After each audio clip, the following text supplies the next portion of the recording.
انسانی فطرت اگر اپنی جگہ پر قائم رہے تو انسان اپنی رہنمائی کے لیے اپنے سے بڑا ذہن چاہتا ہے۔ کوئی تجربہ کار اور ماہر آدمی آ کر اسے رائے دیتا ہے کہ اس کالونی میں پلاٹس بک رہے ہیں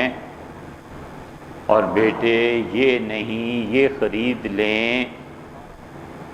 تو وہ 1 منٹ سوچ کے پھر فیصلہ بدل دیتا ہے، اس لیے کہ وہ جانتا ہے کہ جو نصیحت کر رہا ہے اس کا تجربہ اور ذہن مجھ سے بڑا ہے۔ تو انسان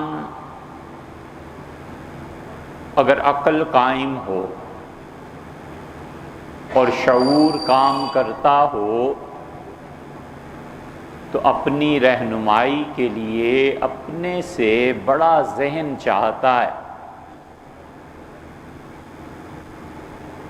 کبھی محبت اور عقیدت اس بات پر پردہ ڈال دے تو یہ کوئی قانون نہیں ہے، یہ اس کرنے والے کی اپنی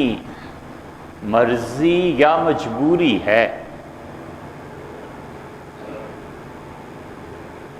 چیز سستی ہے اور بیوی کی فرمائش یہ ہے، ماں کی فرمائش یہ ہے کہ لا کے دو، تو وہ جانتا ہے کہ شہر میں یہ چیز نایاب ہے، بیچنے والا دکاندار غلط کام کر رہا ہے، گراں فروشی ہے، لیکن محبت مجبور کرتی ہے کہ 1 روپے کی چیز 10 روپے میں خرید لائے، کیونکہ اس کے پیچھے کسی کی خوشی مطلوب ہے۔ کبھی مجبوری ہو جاتی ہے کہ جھگڑا ہو گیا اور وہ کہتا ہے کہ تمہاری دکان اس میں ڈالتا ہوں، اور 1 کروڑ کی دکان ہے اور وہ کہتا ہے 90 لاکھ۔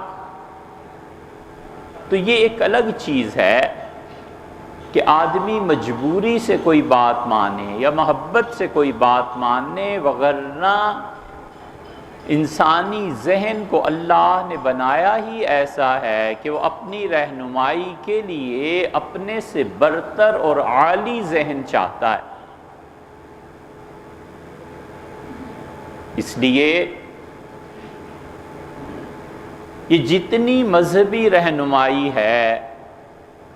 جتنے وعظ اور نصیحتیں ہیں، اور جتنا یہ ممبر اور اس پہ بیٹھ کے کرنے والی تقاریر ہیں، یہ بسا اوقات اس کم درجے کی ہوتی ہیں کہ بچے ہنستے ہیں دل میں اور سوچتے ہیں کہ مولوی صاحب آپ کو دنیا کا پتہ نہیں،